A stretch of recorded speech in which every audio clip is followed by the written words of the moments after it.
లక్ష్మి గారు నమస్తే అండి. ఒకవైపు జగన్మోహన్ రెడ్డి గారు రాష్ట్రంలో పాలన కుప్పకూలిపోయింది, నేను సీఎం సీట్లో ఉంటేనే రాష్ట్ర ప్రజలకు మంచి జరుగుతుందని చెప్పేసి ఆయన మాట్లాడుతున్నారు. మరొక వైపు ప్రపంచ బ్యాంక్ సంబంధించిన అధికారులందరూ కూడా నెల రోజులుగా అమరావతి ప్రాంతంలో పర్యటించారు. రైతులను కానీ మహిళలను కానీ ఇక్కడున్న వివిధ రకాల అందరితోని కూడా మాట్లాడి ఈరోజు 15,000 కోట్ల రుణాన్ని కేంద్రం పూచీకత్తుతో రాష్ట్రానికి ఇవ్వడానికి ఇప్పటికే వాళ్ళు సముచితంగా ఉన్నట్టుగా ఈరోజు మనకు తెలుస్తూ ఉంది. ఏ విధంగా చూస్తారు జగన్మోహన్ రెడ్డి గారి వ్యాఖ్యలను, ఈరోజు ఎన్డీఏ ప్రభుత్వం తీసుకుంటున్న చర్యల్ని ఎలా సమర్థిస్తారు? ఇప్పుడు బడ్జెట్లో అందరూ చెప్పారండి, ఇంత బడ్జెట్ ఎప్పుడు ఇవ్వలేదని చెప్పి బడ్జెట్ పెట్టినప్పుడు అందరూ ఆహా ఓహో ఆంధ్రప్రదేశ్కి 15,000 కోట్లు శాంక్షన్ చేశారంటే అందరూ ఒప్పుకున్నారు ఆ రోజు. ఇంతవరకు ఎప్పుడు ఇవ్వలేదని చెప్పేసి ఇవాళ అదే ప్రపంచ బ్యాంకుతో తీసుకోమన్నప్పుడు మరి వాళ్ళ కేంద్రం కూడా సహకరిస్తుంది కదా, లేఖ రాసింది ఇవ్వండి అని. ఆంధ్రప్రదేశ్కి 15,000 కోట్లు వాళ్ళ కేంద్ర సహకారంతో వాళ్ళు అదే ఉంటేనే కదా వచ్చేది, పూచీకత్తు ఉంటేనే వాళ్ళు ఇస్తున్నారు. కాబట్టి మేము చెప్పేది ఒకటేనండి, చంద్రబాబు గారి చరిష్మా మీదే ఇవన్నీ జరుగుతున్నాయి. ఏదైనా సరే అంటే ఇవాళ జగన్ గారు నేను కుర్చీలో లేకపోతే తిరోగమనం వైపు పరిగెడుతుంది, నేను సీఎం సీట్లోనే ఉంటేనే అందరూ మేలు జరుగుతుందంటే ఏం మేలు జరిగిందయ్యా జగన్మోహన్ రెడ్డి నువ్వు సీఎం సీట్లో ఉన్నప్పుడు? ఏనాడన్నా బడ్జెట్లో ₹1 ఆంధ్రప్రదేశ్కి తెచ్చావా?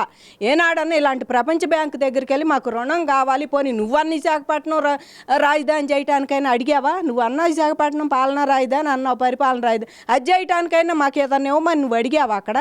అక్కడా లేదు, ఇక్కడా లేదు. ఎక్కడ నువ్వు ఆంధ్రప్రదేశ్ని బాగు చేయాలండి ఈ 5 ఏళ్లలో మరి కొత్త రాజధానిగా కొత్తగా ఏర్పరచుకున్నావా? నువ్వన్న రాజధానులకే 3 రాజధానులకి ఏదన్నా ఒకటి అడిగొచ్చావు వాళ్ళని? ఎక్కడికక్కడ ఆంధ్రప్రదేశ్లో ఉన్న గవర్నమెంట్ ఆస్తులన్నీ తనఖాలు పెట్టి తీసుకొచ్చి నువ్వు పథకాల పేరుతో నాశనం చేసావు ఆంధ్రప్రదేశ్ని. ఇప్పటికి కూడా ప్రజెంట్ జనం మనకి ఎప్పుడు ఇస్తారా అని కూర్చుంటున్నారు. జనం పథకాలు ఎప్పుడు ఇస్తారు, ఉచితాలు ఎప్పుడు వస్తాయి అని చూస్తున్నారు. అంతేగాని మన పిల్లల భవిష్యత్తు ఏంది, ముందు ఎలా ఉంటుంది, మనం వీటి కోసం ఆశపడతాం ఏంటి? మన పిల్లలు బాగుండి వాళ్ళకి రూపాయి సంపాదించి మన పిల్లలు మనకి ఇవ్వాలి, కానీ గవర్నమెంట్ ఇచ్చేదేంది అన్నమాట నీ మూలాన్ని ఎవడు అనుకోవట్లేదు, వాళ్ళ ఆడవాళ్ళు కానీ మగవాళ్ళు కానీ. నువ్వు చేసిన పని అది. కాబట్టి నువ్వు కూర్చుంటే తిరోగమనం అయిపోయి నీ పాడిపోతుందా? ఇవి పొయ్యి 30 ఏళ్ళు వెనక్కిపోయి సచ్చింది. వాళ్ళ ఆంధ్రప్రదేశ్లో ఎంత ముందు పోదాం అనుకున్నారో అంత వెనక్కిపోయింది. 30 ఏళ్ళు ఇంకా వెనక్కిపోతుంది. ఇప్పుడు వెనక్కి కాదు, హాయిగా ఉంది. నీ ముందు నువ్వు భేటీ ఇవాళ జగన్మోహన్ రెడ్డితో వాళ్ళ పార్టీ అనుచరులతో భేటీ అంటే నీ ముందు 10 మంది కూర్చోట్లా చూస్తున్నాం వాళ్ళ మీడియాలో. నీ ముందు 10 మంది కూర్చోట్లా, ఆ 10 మందికి కూడా నువ్వు చెప్పే సోది చేస్తున్నారు వినలేక. ఇదేంది ఇట్ట మాట్లాడి చేస్తున్నాడు, మన కాలం నాడు ఎట్టుంది ఇప్పుడు ఎట్టుందని వాళ్ళు చేస్తున్నారు. కాబట్టి నువ్వు ఆలోచించుకో, నువ్వు లేకపోతేనే ఇవాళ ముందుకు పోతుంది. ఇవాళ తిరోగమనం అయిపోయేదైతే 15,000 కోట్లు ప్రపంచ బ్యాంక్ ఏం చూసి ఇస్తుంది వాళ్ళు? ఇక్కడ ఏం చూసి ఇస్తుంది? ఇవాళ తిరిగి వాళ్ళు 20 రోజులు ఇవాళ మేము కూడా వెళ్ళామండి ఆ మీటింగులకి. జేఏసీ మీటింగ్ అంటే అమరావతి రైతుల మీటింగ్లో వెళ్ళా నేను, డ్వాక్రా మీటింగ్ అంటే డ్వాక్రా మీటింగ్లో ఉన్నా నేను, దానికి వెళ్ళా. అన్నిటికీ మేము ఇవాళ ఏ అవకాశం వచ్చినా ఇవాళ పనులు లేని వాళ్ళు ఏ అవకాశం వచ్చినా అందిపుచ్చుకునేటట్టు ఉన్నారండి ఇక్కడ. దాన్ని బట్టే వాళ్ళు అన్నీ ఇస్తాము, మేము ఏదైనా చేయగలమండి అని చెప్పేసి ఇవాళ వాళ్ళు అందరికీ వచ్చింది ఒక నమ్మకం. ఎందుకంటే ఇక్కడ మనం డబ్బులు పెట్టినా కూడా ఎవరి కాళ్ళు పనులు చేసుకునేటట్టు ఉన్నారు. ఇక్కడ సోమరిపోతులు ఎవరూ లేరు. వాళ్ళు ఏది చేసినా కూడా టీ కొట్టు పెట్టుకుని అయినా బతికే స్థాయిలో వాళ్ళ రాజధానిలో రైతులు ఉన్నారు. ఆంధ్రప్రదేశ్ అట్ట ఎదురు చూస్తుంది పనుల కోసం. ఎవరు చూసినా బీటెక్లు చేసిన వాళ్ళే ఇవాళ ఎంటెక్లు చేసిన వాళ్ళని ఖాళీ కూర్చుంటున్నారు. వచ్చినాడికి ఏదో ఉద్యోగం పక్క రాష్ట్రాల్లో పోయి ఎత్తుక్కుంటున్నాడు, రానివాడు ఇళ్లల్లో కూర్చుంటున్నాడు. అదే ఇక్కడ ఏదో ఒకటి ఉంటే చేస్తాం. ఇవాళ ఆ పనులన్నీ చేయడానికి ఆంధ్రప్రదేశ్ ప్రభుత్వం ముందుకు వస్తుందండి. అన్నిటికీ వాళ్ళు ఇవాళ ఎంతమందినో తెలుసా అండి మీకు? ఇవాళ వచ్చి ప్రతి ఒక్కళ్ళు హౌస్ కీపింగ్ కాడి నుంచి, టీ కొట్లు కాడి నుంచి, వంటల కాడి నుంచి అన్నిటికీ మేము ట్రైనింగ్ ఇస్తామంటున్నారండి. అన్నిటికీ ట్రైనింగ్ ఇస్తున్నాం. మరి ఏదైనా సరే చెయ్యాలనుకుంటే ఇవాళ మెకానిజం కానీ మీరు ఏదైనా స్కిల్స్ కానీ మీలో ఉండే ఏ స్కిల్ అయినా బయటికి రావడానికి ఇవాళ మేము సహకరిస్తాము, ట్రైనింగ్ ఇస్తామని చెప్పి వాళ్ళు ఊళ్ళు తిరిగి చదువుతున్నారండి. వాళ్ళ ఆంధ్రప్రదేశ్లో సచివాలయం సిబ్బందికి, సిఆర్డీఏ సిబ్బందికి, ఇక్కడ ఉండే అయితే సిఆర్డీఏ రాష్ట్రంలో సచివాలయం సిబ్బందికి ఇదే పని. వాళ్ళు ఇల్లు తిరిగి మీటింగులు పెట్టి చదువుతున్నారు. ఎందుకంటే మీలో ఉన్న ఏ స్కిల్ అయినా సరే 48 ఏళ్ళు లోపాలు 50 ఏళ్ళ లోపాలకి ఏ స్కిల్ అయినా ఉంటే వాళ్ళకి తగ్గట్టు మేము పనులు చూపిస్తాం. మిగిలిన వాళ్ళు ఇళ్లలో కూర్చొని ఏమైనా చేస్తామంటే 60 ఏళ్ళ లోపాలు అది కూడా చేసుకోండి అని చెప్పి వాళ్ళు భరోసా ఇస్తున్నారు. ఎందుకంటే వాళ్ళు ఇవన్నీ చేసి ఎవరికాళ్ళు స్వయం ఉపాధి కల్పించుకోవాలి, ఇవాళ ముందుకెళ్ళాలనే ఉద్దేశంతో చేయబట్టే ప్రపంచ బ్యాంక్ కూడా ఈ మాటలన్నీ వాళ్ళు చూసే ఇవాళ 15,000 కోట్లు ఇవ్వడానికి ముందుకు వచ్చారు. వాళ్ళు అందుకే 20 రోజులు తిరిగారు. ఇవన్నీ చూసి వాళ్ళు ఇస్తాము అని చెప్పి చెప్పారు. ఆ రకంగానే కేంద్రం కూడా సహకరించింది. కేంద్రం కూడా పూచీకత్తు లేఖ రాసింది ఇవ్వమని. కేంద్రానికి కూడా మేము ధన్యవాదాలు చెప్పుకుంటున్నామండి. మోడీ గారికి కూడా ఈ రకం సహాయమైనా ఇట్లా చేసినందుకు. మరి ఆయన ఇచ్చేదాంతో ఆంధ్రప్రదేశ్ అయితే అయిపోదు, రాజధాని అయితే అయిపోదు, కానీ ఈ రకంగా ఇచ్చేదానికైనా కొంచెం వెసులుబాటుగా ఉంటుంది. ప్రభుత్వానికి కాస్త చేయి తిరగటానికి అవకాశం ఉంటుంది. ఇట్లాగే పనులకు ఎవరు వచ్చినా ఎవరు చేసినా ఆంధ్రప్రదేశ్లో బాగుంటుందని చెప్పారు. నువ్వు ఉండప్పుడు నువ్వు ఇచ్చే 10 ఏళ్ళకి నువ్వు ఇచ్చే 5 ఏళ్ళకి నోరు తెరుచుకొని కూర్చొని ఉండ రోజు ఉండట్టు లేని రోజు లేనట్టు దొంగతనాలు ఒకరినొకరు చంపుకోవటం, ఒకరినొకరు చేసుకోవటం, కేసులు పెట్టుకోవటం, జైళ్ళు బాటం, మరి లేకపోతే స్టేషన్లో బాటం, ఈ రకంగా మీరు చేసే పనులన్నీ కాదా ఇప్పుడు మూలన పడినవన్నీ బాధ. నువ్వు సీఎం సీట్లో లేకపోతే అసలు ఇదంతా ఏమైపోతుందో. వెనకటికి ఒకడు అన్నాడు అంటలే, నేను పెళ్లి చేసుకోకపోతే నువ్వేమైపోతావు అని అంటే పెళ్ళాన్ని ఆ పెళ్ళాం అడిగిందంటే ఏమయ్యా నేను చేసుకోకపోతే నువ్వేమైపోతావు అంటే నీ అమ్మమ్మని చేసుకునేవాడిని అన్నాడంట. నీ పని అట్టుంది, అట్టాగే నువ్వు లేకపోతే ఏమవుతుంది. అసలు నువ్వే పెద్ద ఆంధ్రప్రదేశ్కి ఓ పెద్ద కీడు చేసేవాడివి నువ్వే. అసలు నిజం మాట దరిద్రమే జగన్మోహన్ రెడ్డి అండి ఈ 5 ఏళ్ళ ఆంధ్రప్రదేశ్కి. ఎప్పటికైనా జగన్మోహన్ రెడ్డి తెలుసుకొని ఆ ప్రపంచ బ్యాంక్ వాళ్ళు ఎవరన్నా వచ్చినప్పుడు సహకరించి ఏమండి ఇవ్వండి ఆంధ్రప్రదేశ్ ముందుకెళ్ళాలండి, మేము కూడా ప్రతిపక్ష హోదా నీకు లేకపోయినా నువ్వు ఒకప్పుడు ముఖ్యమంత్రిగా చేసావు కనుక ఆ మాటలు ఏదో చెబితే బాగుంటుంది. ఇంకా వాళ్ళు వస్తున్నారనే నువ్వు ఈ ఎచ్చు మాటలు చెబుతున్నావు. ఆ లడ్డుదేదో చూసుకొని మెదలకుండా కూర్చోపోయి వాళ్ళని ఇది చేయటం కాదు. సుప్రీంకోర్టు వాళ్ళతో లాలూచి పడి నీ కేసులు చూడని సుప్రీంకోర్టు నువ్వు ఈ మాటలు నమ్మకేం చేస్తుంది. వాళ్ళు నిన్ను గదిలీ లేకపోతుంది. నువ్వు ఇన్ని కేసులు ఉంటా అసలు టాప్ మోస్ట్ కేసులు ముఖ్యమంత్రి ఎవరో ఈ క్రిమినల్ కేసులో నీ పేరే చదువుతున్నారు అక్కడ. అట్టా నిన్నేమీ చేయలేకపోతుంది సుప్రీంకోర్టు. వాళ్ళు నిన్న వెనకేసుకు వచ్చింది. మరి చంద్రబాబు లాంటి వాళ్ళు లడ్డు మాట మేము అనకూడదు. ఇంత పెద్ద లాయర్లను కానీ పెద్ద జడ్జీలను కానీ. బాబు గారు అంటే తప్పేముంది, ఆయన ఒక సీఎం పోస్ట్లో ఉన్నాడు. ఏది జరిగినా అవినీతి జరిగితే ఆయన అంటాడు బయటకు వచ్చి.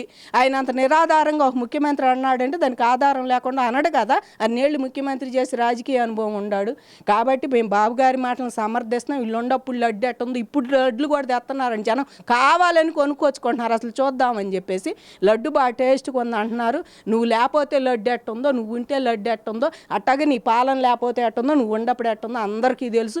ఇప్పటికైనా నోరు మూసుకొని మీ పని మీరు చేసుకుంటే బాగుంటుంది. ఆ ఇచ్చే ప్రపంచ బ్యాంకు నిధులతో ఆంధ్రప్రదేశ్ మెల్లిగా అమరావతి తద్వారా అభివృద్ధి చెంది పెట్టుబడులు పెడతారని నేను ఆశిస్తున్నానండి. ఇదే తరుణంలో ప్రపంచ బ్యాంక్ ఈరోజు అమరావతికి ఇస్తున్న 15,000 కోట్ల రుణానికి సంబంధించి రాష్ట్ర ప్రభుత్వమే మళ్ళీ తిరిగి చెల్లించాలని ఈరోజు వైసీపీ సోషల్ మీడియాలో విస్తృతంగా ప్రచారం చేస్తూ ఉన్నారు. ప్రజల్లోకి ఎలాంటి నెగిటివిటీని తీసుకెళ్తున్నారు మీరు కూడా చూసే ఉంటారు. అసలు ఏ విధంగా రియాక్ట్ అవుతారు దీని మీద? ఏదో రియాక్ట్ అవుతా అంటే అండి, జగన్మోహన్ రెడ్డి ఎన్నాళ్ళు 1000 కోట్ల అప్పులు తెచ్చాడు. ఎవరు తీర్చారయ్యా అప్పులు? నువ్వు తీర్చిపోయావా?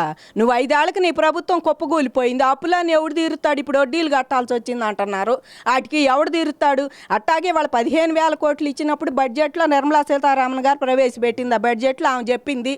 తర్వాత వాళ్ళు గ్రాంట్గా ఇచ్చారా, అట్ట ఇచ్చారు, ఎట్ట ఇచ్చారు, ఎట్టిచ్చినా నీ దినం చేసుకోవడానికి అసలు వచ్చి నీ 15,000 కోట్లు అనేది నిజం. అది ఇంకా నువ్వు ఇప్పుడు కేంద్రమే లేఖ రాసింది గవర్నమెంట్ వాళ్ళకి, ప్రపంచ బ్యాంక్కి కేంద్రమే పంపించింది. వాళ్ళని కనుక్కురండి అయ్యో పోయి ఆంధ్రప్రదేశ్ వాతావరణం చూసి రండి అని చెప్పేసి. ఇవాళ కేంద్రమే పూచీకత్తుగా ఉండి అన్నిటికీ మేము అని చెప్పేసి ఇస్తేనే వాళ్ళు వచ్చి ఇస్తున్నారు ఇవాళ. అంతేగాని రాష్ట్రాన్ని చూసి కాదు. అందులో కొత్తగా రాష్ట్రం నీ వైభాగం చూశారు కాబట్టి వాళ్ళు డౌట్ వచ్చారు. లేకపోతే అసలు కేంద్రం ఆ మాట చెబితే వాళ్ళు ఇచ్చేవాళ్ళే. నీ వైభాగం చూసి నువ్వు 5 ఏళ్ళలో నువ్వు చేసిన పనులు చూసి నీ పాడి కట్టుకొని వాళ్ళు నిన్న లేకపోతే వాళ్ళు అసలు వచ్చేవాళ్ళు కాదు. కేంద్రం చెప్పగానే ఆంధ్రప్రదేశ్ ఏంటో వాళ్ళకి తెలుసు. ఇవాళ ఇక్కడ క్యారిడార్ కానీ కోస్తా క్యారిడార్ ఎన్ని ఉన్నాయి సహజ వనరులు. ఇవాళ ఆంధ్రప్రదేశ్కి అప్పు ఇవ్వటానికి ఎవరైనా వెనకాడరండి. ఎందుకంటే ఇక్కడ సహజ వనరులు బోల్డ్ అన్ని ఉన్నాయి, బోల్డ్ మంది పెట్టుబడిదారులు ఉన్నారు. కాబట్టి కేంద్రంలో వాళ్ళకి చెప్పితేనే వాళ్ళు ఇచ్చేసేవాళ్ళు. నువ్వు నిన్ను చూసే గత 5 ఏళ్ళుగా నువ్వు ఎంత నాశనం చేసావో చూద్దామని వచ్చారు. కానీ నిజంగా వాళ్ళు ఇక్కడ ఏదో ఏముందో లేదో అని కాదు, నువ్వు ఎంత నాశనం చేసావో చూడటానికే వచ్చారు వాళ్ళు. మెయిన్ నీ సంగతి ప్రపంచ బ్యాంకు దాగబోయింది. ఎందుకంటే నువ్వు ముఖ్యమంత్రిగా ఉన్నప్పుడు అక్కడ ఏం చేసావో వాళ్ళకి తెలుసు. నువ్వు ముఖ్యమంత్రిగా ఉన్నప్పుడు ఎన్ని బండ్లు తాకట్టు పెట్టావు, రిజర్వ్ బ్యాంకు కానీ దేనికైనా నువ్వు ఎన్ని చేస్తున్నావు వాళ్ళకి తెలుసు. కాబట్టి ఇప్పటికైనా సరే వాళ్ళు కేంద్రమే దీనికి పూచీకత్తు, కేంద్రమే సహకరించిద్ది, కేంద్రమే దీని అప్పు తీసుకొచ్చి ఇచ్చిద్ది. పురంధరేశ్వర్ కానీ వీళ్ళందరూ చెప్పింది ఒకటే మాట, కేంద్రం పూచీకత్తుకుంటేనే రాష్ట్రానికి ఎత్తుంది కాబట్టి దాని కేంద్రమే చూసుకుంటుంది. అంతేగాని అందరికీ అర్థమవుతుంది రాష్ట్ర ప్రజలకి కేంద్రం తీసుకొస్తుంది కేంద్రం. మరి మీకు ఎందుకు అర్థం కావట్లేదో తెలియట్లేదు. మీరు అర్థం కాదు జనాన్ని అయోమయంలో పడేయాలి. అర్థమయ్యి అర్థం కాని వాడికి నీ మాత్రం నాలెడ్జి జగన్మోహన్ రెడ్డి ఇవాళ అందరికీ నీ నాలెడ్జ్ ఎవరికి లేదయ్యా, ఇదంతా బుర్ర తక్కువ నాలెడ్జ్ ఇవాళ ఎవరికి లేదు. జనం కాకపోతే రాగానే అందరూ అవగాహన చేసుకుంటున్నారు, అందరికీ అర్థమైపోతుంది నువ్వేం చేస్తున్నావో ఎట్లా చేస్తున్నావో. పేటీఎం వదిలి జనాన్ని ఆ బ్యాచ్ని సోషల్ మీడియాలో నీ ఇష్టం వచ్చినట్టు తిట్టిస్తున్నావు అందరినీ. కాబట్టి వాళ్ళు నువ్వు తిట్టిన తిట్లు ఎవరు నమ్మరు. ఇవాళ కేంద్రమే దీనికి పూచీకత్తుగా ఉండి అన్నీ చూస్తుంది. కాబట్టి వాళ్ళ కేంద్రం ఎన్డీఏల కూటమిలో ఆమె ఒక భాగం. ఇవాళ అమరావతికి నిజంగా మాట్లాడాలంటే కేంద్రం పూచీకత్తుగా ఉంటే తీసుకొచ్చి చంద్రబాబు గారు వాళ్ళని చూస్తున్నారు లుల్లు గ్రూప్ వాళ్ళని తీసుకొస్తున్నారని చెప్పి వాళ్ళందరూ తెలుస్తుంది. అలాంటి ఊరు కేంద్రం సావరణీతి చాలు, ఎవరైనా వచ్చి ఇక్కడ పెట్టుబడులు పెట్టే పరిస్థితిలో ఉండారు. తీర్చాల్సింది కేంద్రం రాష్ట్రం తర్వాత సంగతి. తీర్చేమో ఇక్కడ జరిగే పెట్టుబడి అభివృద్ధి మాత్రం నిజం అది జరగాలని కోరుకుంటున్నారు జనం. అది ముఖ్యం. అది ఎవడు పెడుతున్నాడు ఎవడు తీసుకొస్తున్నాడు కానీ ఇక్కడికి ఏ పరిశ్రమ వస్తుందా, మన పిల్లలకి ఎంతమందికి ఉద్యోగాలు వస్తున్నాయి, మన రాష్ట్రంలో ఎంత ఇన్కమ్ వస్తుంది, దాని మూలంగానే ఆలోచిస్తున్నారు ఎవరైనా సరే. ఇక నీకులాగితే ఎంత తప్పిన వాళ్ళు ఇళ్లలో కూర్చొని చెప్పుకోవడం తప్పితే కాస్త జ్ఞానం ఉన్నాడు ఎవడైనా ఇది ఆలోచించి ఆంధ్రప్రదేశ్ ముందుకు వెళ్ళాలని అనుకుంటున్నారండి.